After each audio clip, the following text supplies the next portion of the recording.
Amigos de Impacto TIC, muy buenos días. Estamos con el doctor Christian Albert Mayer. Él es el gerente general de la División Farmacéutica de Bayer para los países andinos, Centroamérica y el Caribe, y vamos a hablar evidentemente de salud digital. Doctor, empecemos hablando por cuál es el aporte de la ciencia y la tecnología al desarrollo del sector de la salud en el mundo. Sí, pues déjame empezar con la parte de la ciencia, ¿no? Y la innovación, ¿no? La innovación es parte de la DNA de Bayer desde hace más que 100 años. Estamos apostando a la innovación, ¿no? Porque la innovación nos ha dejado crecer como compañía y también ayudar a la sociedad, ¿no? Tenemos para darles una introducción, un portafolio global de productos en desarrollo alrededor de 50 ingredientes activos, ¿no? Y muchos ya están en fases del estudio clínico avanzados. Y la mayoría de estos productos se dedica a oncología, ¿no? Es básicamente un área donde hoy en día, quizás junto con Gene and Cell Therapy, donde vemos la innovación más grande en el mercado farmacéutico, en la industria farmacéutica en el día de hoy. Hablando de ciencia, es impresionante que esta industria ha logrado solamente en los últimos 20 años, ¿no? Si toman, por ejemplo, la parte de oncología, ¿no? Tenemos algunos cánceres que el día de hoy se pueden no solamente tratar, se pueden curar el paciente. Y eso es un logro impresionante que nadie creo que ha esperado hace 30, 40 años. Así, la innovación es parte de lo que hacemos y si conectamos la parte digital con la parte digital es parte de la innovación. ¿Qué quiero decir con eso? Innovación es algo nuevo que agrega valor. Eso es para mí la definición de innovación. Y la parte digital también en el ambiente de salud y específicamente en el tratamiento de enfermedades puede jugar un papel muy importante. En el mundo en general se ha dicho que la pandemia ha hecho que en 5 meses el mundo avanzara lo que había podido avanzar en 5 o 10 años en términos de transformación digital. Este es un fenómeno que también se presenta en el mundo de la salud. Es exactamente lo mismo que vemos en el mundo de la salud, ¿no? El mundo claramente no estaba preparado para una situación como la que estamos viviendo, ¿no? A causa de la pandemia. Y estamos en un momento coyuntural, ¿no? En nuestra sociedad y sin sobrecarga y con sobrecarga de información, ¿no? Hay tantas informaciones, especialmente al inicio de la pandemia, que ayudaron mucho a una confusión, ¿no? en los mercados. Y también hemos visto a nivel global que muchos países, gobiernos han tomado diferentes estrategias, ¿no? Para enfrentarse a la pandemia. Pues desde el punto de vista del sector de salud también vemos un impacto muy fuerte, ¿no? Y específicamente a tu pregunta, como a causa de los diferentes modelos de la cuarentena que hemos visto, las personas, los pacientes, han pospuesto sus exámenes de rutina. Hemos visto que había muchos problemas con continuación de tratamientos, ¿no? Entre otros. Y eso es específicamente un tema en enfermedades crónicas, ¿no? Donde un retraso en las tasas de adherencia de los tratamientos o también un diagnóstico que es más tarde es un gran problema para los pacientes, ¿no? Habían épocas con mucho miedo de los pacientes para entrar en los hospitales, para ver a sus médicos, una angustia grande de contagiarse en estos, como lo percibieron, centros de riesgo, como clínicas o hospitales. Así, también la industria, la salud, el sistema tuvo que reinventarse. Vemos cómo las instituciones prestadoras de salud están trabajando hoy en día para asegurar la seguridad de los pacientes. Y nuestra labor como parte de la industria es también decirles a los pacientes, debemos retomar estos tratamientos. También debemos trabajar con nuestros aliados, ¿no? Para encontrar rutas donde la atención integral está asegurada para los pacientes, en especial en aquellas enfermedades huérfanas o patologías de alto costo e impacto social.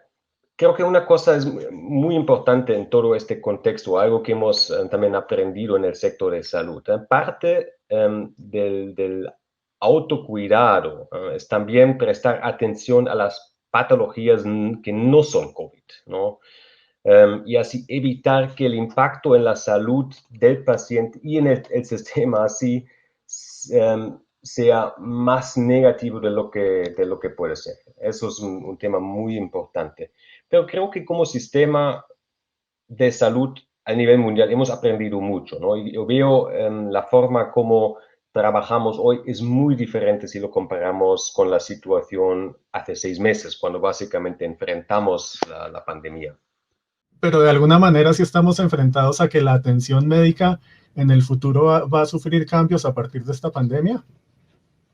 Pues déjame contestar un punto importante en este contexto, ¿no? Esta pandemia cambió los esquemas de atención de las entidades prestadoras de servicios de salud, ¿no? Y justamente un tema que hay que destacar en este momento es que la telemedicina, ¿no? La interacción de forma remota entre paciente y también entre los especialistas, ¿no? Los médicos, se convirtió en un mecanismo de consulta que hoy en día está muy presente, ¿no? Aún todavía tenemos barreras, ¿no? En el país, pero creo que veo ahí muchos avances, ¿no? También hay algunos startups muy interesantes aquí en Colombia que están apoyando a la telemedicina, a la conexión entre pacientes y médicos, y también conociendo muchos otros mercados de salud en el mundo. En Latinoamérica y específicamente en Colombia tenemos la ventaja que los médicos están acostumbrados de tener una interacción con el paciente de forma remota. Muchos ya hoy en día usan la forma de WhatsApp para conectarse con sus pacientes. Eso es solo el primer paso para entrar en el tema de telemedicina, ¿no? El segundo paso es algo que necesitamos solucionar. Por ejemplo, la entrega de medicamentos a domicilio, ¿no? La asignación de consultos médicos vía WhatsApp, ¿no? Eso creo que todavía falta, pero no creo que estamos muy lejos de esto. Así que yo veo un gran avance en este tema. Y los gobiernos, ¿no? Los prestadores de salud están muy apoyando, ¿no? esta transformación también, porque ven que eso tiene también una oportunidad de al final ofrecer un mejor servicio de salud, ¿no? a los pacientes. ¿Estamos ahí ya? No, pero yo nos veo en un buen camino. El sistema de salud colombiano hoy día exige citas rápidas de 20 minutos por paciente máximo, cosas por ese estilo. Y digamos que esa fue una de las primeras cosas que resintieron los pacientes, que el contacto con el médico ya no era tan fuerte. Entonces me imagino que si bien esta telemedicina presenta una gran ventaja en términos de oportunidad, de rapidez en la atención y demás, también implica unos retos grandes en cuanto a la relación médico-paciente. Totalmente de acuerdo con lo que usted dice. Es una transformación muy grande entre la relación del paciente con el médico. Al mismo tiempo, una cosa no va a cambiar, es la confianza y la buena relación que es necesario entre el médico y paciente, ¿no? Hay que tener una relación de confianza para recibir tratamientos, recomendaciones. Pero la situación hoy es mucho más retador para un médico que hace 20 años. Hoy muchas veces los pacientes llegan y han consultado a Doctor Google y vienen con una opinión y muchas veces el médico tiene que corregir esta mala percepción, esta mala autodiagnóstico que han presentado sus pacientes. Así también hay otra parte, ¿no?, de la discusión digital. Pero sí, en general, el tema de confianza y la relación personal entre médico y paciente sigue siendo importante, y es menos importante si este contacto es presencial o de forma remota. Nosotros esperamos que la gran mayoría de interacciones en el futuro, quizás no la gran mayoría, la mayoría de las interacciones con muchos áreas de salud va a ser totalmente digital, ¿no? Así una buena combinación entre reuniones, citas de forma remota y citas presenciales. Ya que lo mencionó usted, está el doctor Google. Uno de los fenómenos importantes en este momento en el mundo son las redes sociales, cómo circulan noticias falsas, cosas por el estilo. El hecho de tener tantas herramientas digitales al alcance, de alguna manera genera un poco de irresponsabilidad en los usuarios, evidentemente no en el cuerpo médico que tiene el conocimiento necesario, pero los usuarios somos un poco del servicio de salud, somos un poco irresponsables por el hecho de poder usar estas herramientas. Pues sí y no. Yo creo que hay muchas ventajas de tener un paciente interesado, un paciente informado, un paciente que muestra atención, ¿no?, a su enfermedad. Creo que es un paso muy importante y eso lo veo como una ventaja muy grande. Lo que creo yo que falta es que necesitamos más fuentes de informaciones de alta confianza, ¿no?, que básicamente son recomendados por expertos de salud, de médicos, ¿no? Y Google quizás no siempre es la mejor forma de encontrar estas fuentes, ¿no? Yo veo, por ejemplo, la industria farmacéutica como un gran aliado en proveer esta información, ¿no? Porque nosotros también somos expertos en algunas áreas, pero nosotros no vamos a dar esta información directamente al paciente, ¿no? Eso no es éticamente posible. Y creo que tampoco es el camino correcto. Eso siempre debe ser entre una recomendación del médico al paciente directamente. Pero aquí claramente una compañía farmacéutica puede ayudar porque hay mucho expertise, especialmente en áreas con enfermedades huérfanas, ¿no?, donde no hay tanta expertise. Pero también, si puedo agregar eso, pero también hay áreas, por ejemplo, el sector de salud femenina, ¿no? El área de anticonceptivos. Hay muchos em, malentendidos de los productos, ¿no? Y ahí creo que también, ¿no?, Bayer es un líder en el área de anticonceptivos y siempre, siempre desde el inicio, estamos en este sector por más de 60 años, siempre hemos dicho que la decisión del producto está con la mujer, con el paciente, ¿eh? Pero para nosotros, igual que para el médico, es muy importante que la mujer que toma la decisión de un anticonceptivo está perfectamente informado para ser capaz de tomar la decisión correcta para ella. Uno de los temores grandes de la gente y de las cosas que se han dicho actualmente es que después de esta pandemia seguramente puede venir otra peor. Quizás la ventaja es que esta de alguna manera nos ha preparado. Para esta nadie pensaba que algo así podía suceder, pero realmente la manera como ha reaccionado el mundo, y no sé si dentro del contexto latinoamericano y colombiano haya algunas particularidades, pero la manera como está reaccionando el mundo de verdad nos está dejando aprendizajes para enfrentar una situación quizás más complicada en el futuro. Pues creo que sería pura especulación, ¿no? Si vamos a ver una pandemia peor en el futuro. Creo que todavía estamos en esta primera pandemia y hay que encontrar soluciones para esta situación. Y nos veo otra vez, nos veo en un buen camino, ¿no? Hablamos antes de innovación, ya tenemos muy positivas señales de las primeras vacunas de la industria, algo que a mí me fascina. Nunca he visto un desarrollo, una investigación clínica tan rápida en tan pocos meses, con un número tan grande de pacientes. Para mí es un logro muy grande de diferentes actores en este sistema, ¿no? Pero cuando hablamos de aprendizajes que nos deja esta crisis, para mí son algunos, ¿no? Primero y quizá lo más importante es el tema de autocuidado. Para mí es una de las lecciones más importantes. Practicar el tema de autocuidado desde nuestros hogares y entender la importancia de balancear hábitos de vida saludables con visitas a los especialistas y conocimiento de los factores de riesgo. Eso es algo en que hay que trabajar aún más y es una responsabilidad de cada uno. Creo que otro aprendizaje es que el consumo responsable y no automedicación, ¿no? Siempre es necesario consultar al profesional de salud para entender cuál es la mejor ruta de tratamiento para las patologías, ¿no? No debe ser la persona tomando la decisión su mismo, siempre en conjunto con un médico. Muy importante, también en una pandemia o específicamente en la pandemia. Otro aprendizaje es, necesitamos estar más pendiente de nuestros factores de riesgo hereditarios, creo, ¿no?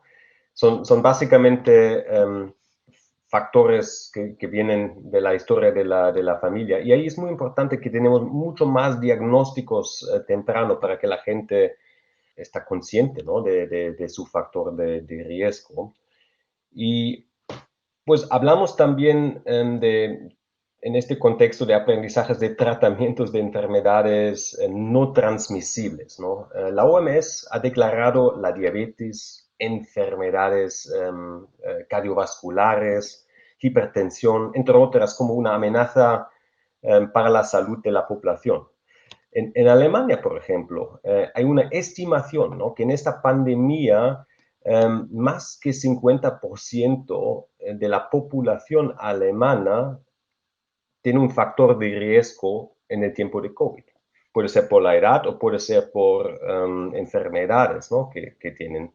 Así, creo que hay que tener mucho más conciencia en el tema de autocuidado para estar preparados, ¿no? Para una pandemia. Llevamos décadas buscando una vacuna contra el SIDA, llevamos años encontrando vacunas contra otras enfermedades. Si es posible hallar una vacuna contra el COVID-19 en un plazo tan corto, los rusos han hecho experimentos saltándose incluso protocolos y demás. Entonces, ¿qué tanto eso también puede llegar a ser un poco de especulación y qué tanto si podemos estar en el camino correcto? Pues mira, muy claramente yo veo todo eso como especulación, ¿no? Y hay que también entender que un coronavirus y HIV son enfermedades, virus diferentes, ¿no? Es que no se puede comparar eso. Y también hay que tomar en cuenta que la atención al desarrollo de una vacuna contra COVID ha sido probablemente 1000 veces más grande que contra HIV. Así que creo que este argumento no es muy válido. Y conociendo bien cómo se funciona la investigación y el desarrollo dentro de las compañías farmacéuticas, el riesgo de reputación es mucho más grande que mucha gente que están especulando piensa, ¿no? Es que nosotros en la industria, sobre todo, estamos motivados para ayudar, ¿no? Para ayudar a pacientes, para promover salud. Y les cuento, estoy trabajando casi 20 años en esta industria. Yo nunca he encontrado personas que promueven algo simplemente por el profit. No, no. Y también es otro punto interesante en este contexto. Ya hay compañías que han dicho la vacuna que van a desarrollar lo van a dar a los gobiernos por los gastos de producción. Significa que ahí ni van a ganar dinero con este producto.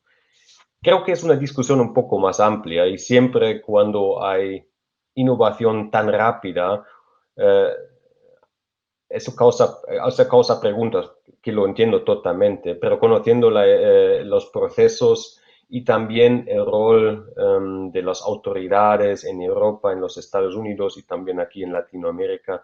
No veo eso como un riesgo. Perfecto, doctor. Y hablando de vacuna, el otro riesgo son los antivacunas. No sé si es una cantidad de gente representativa, pero mientras más de medio mundo está preocupada por el tema del COVID, por encontrar la vacuna, hay gente que todavía sigue pensando que la gente no debería vacunarse. ¿Cuál es la situación y cuál es el mensaje que se puede dar ahí? Pues para mí el tema de debo vacunarme o no es una pregunta social, ¿no? Porque no cuido a mí mismo con la vacuna, pero también cuido a la sociedad, ¿no? Es una pregunta que cada uno tiene que contestar. Yo personalmente no creo que debemos tener una obligación de vacunarse. Creo que es una mala señal y hasta el día de hoy no he visto gobiernos diciendo que hay una obligación, ¿no? Y tampoco tiene mucho sentido de mi punto de vista. Al final es una pregunta matemática también, ¿no? ¿Cuántas personas deben vacunarse para llegar a una protección de la población? Y eso depende de dos factores. Primero, la eficacia del producto. Cuando hay más eficacia, y ahora con las últimas noticias de la primera vacuna de COVID, estamos hablando de una eficacia encima de 90%, que es una muy buena eficacia. Eso sí tiene influencia cuánta gente o cuánto porcentaje de la población debe vacunarse. Y la segunda es obviamente cuántas personas tienen la abertura de vacunarse. Ya hay cálculos que dicen que en algunos países con una eficacia tan alta, quizás 60% de la población ya es suficiente. Entonces no significa que todos tienen que vacunarse, ¿no? Pero cuanto más, mejor. Y otra vez, vacunarse no es una protección individual, también es una protección para la sociedad. Doctor, en el transcurso de nuestra charla usted ha hablado de áreas específicas en las que Bayer adelanta desarrollos, los ha mencionado, pero ¿por qué no profundizamos un poco en ellos?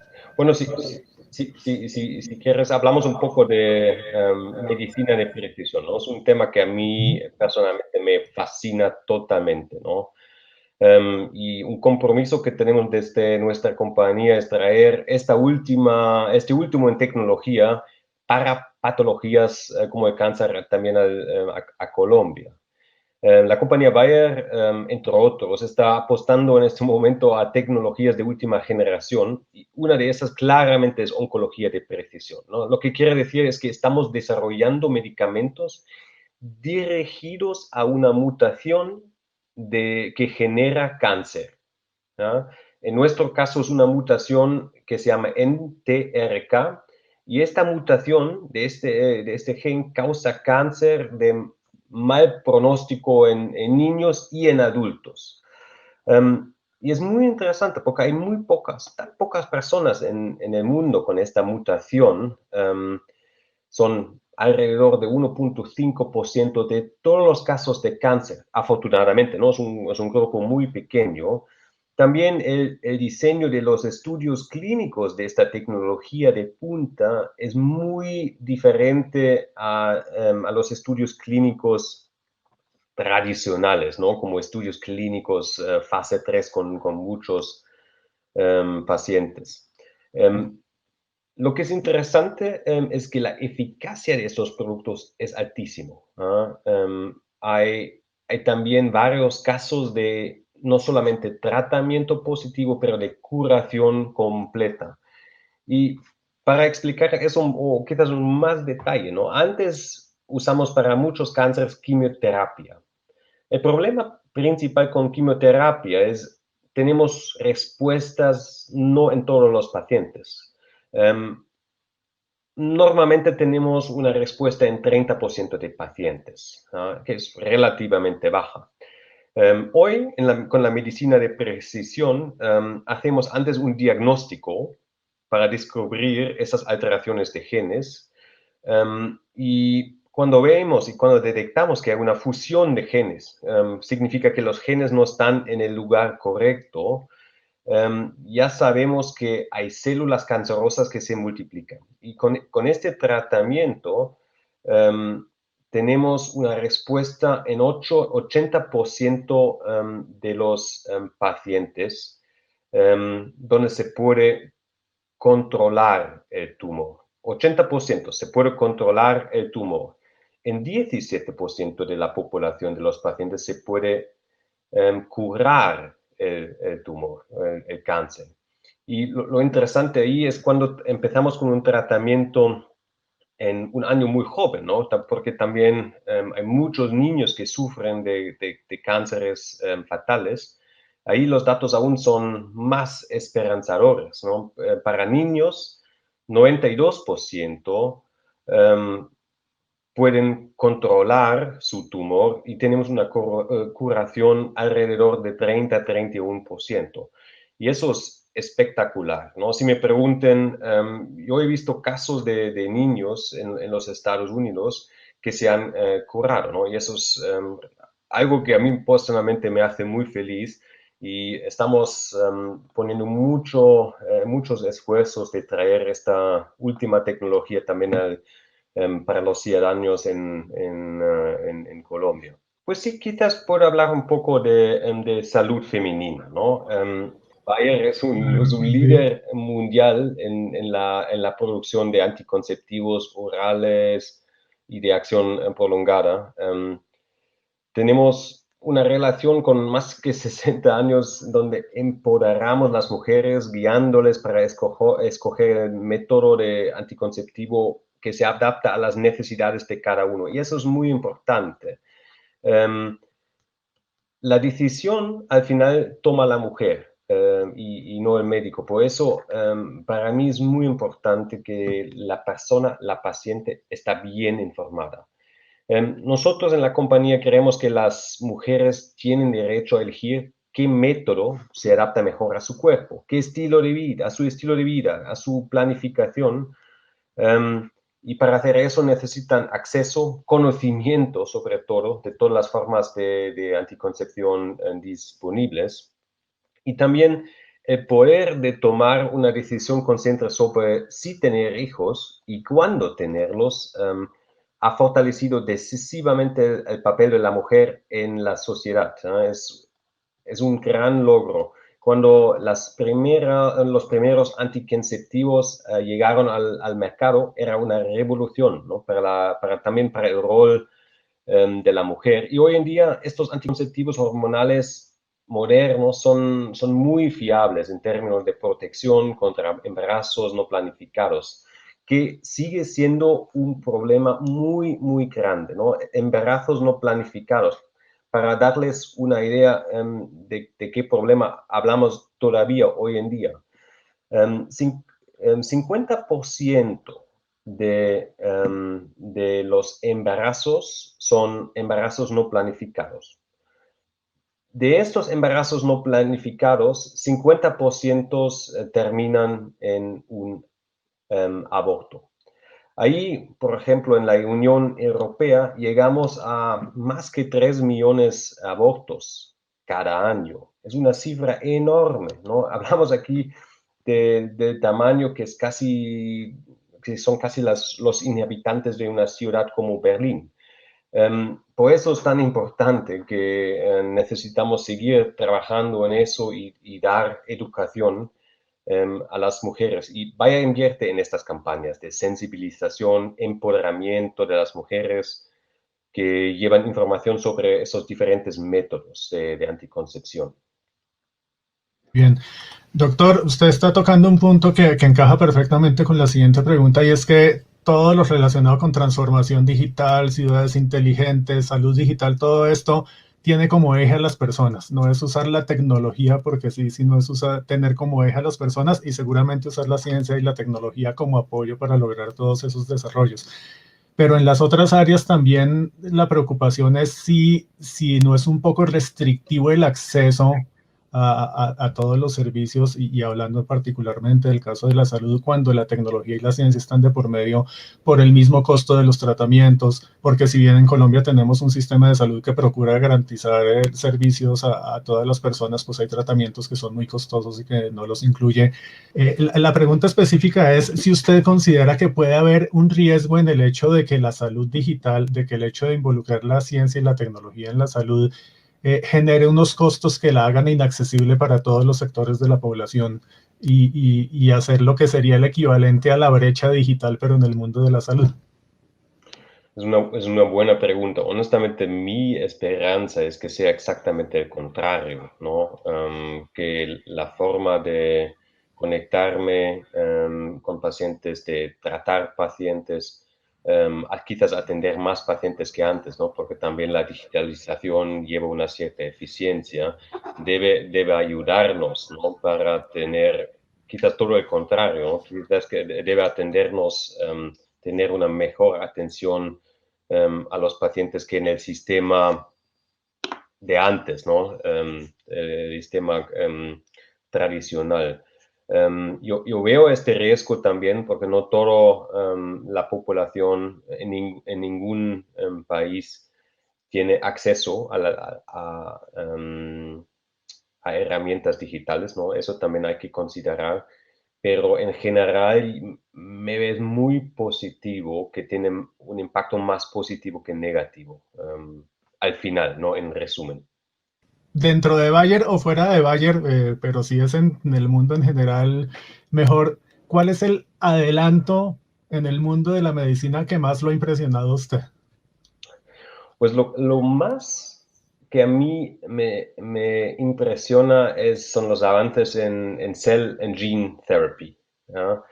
Em, es un área fascinante, y muchas compañías innovadoras están apostando a estas nuevas tecnologías, que son tecnologías muy jóvenes todavía, ¿no? Hay solamente unos 3, 4, quizás 5 productos en el mercado que tienen este alto nivel de ciencia, esta alta innovación, pero las esperanzas detrás de esta nueva área de medicina es muy grande, porque con eso tenemos la oportunidad no solo de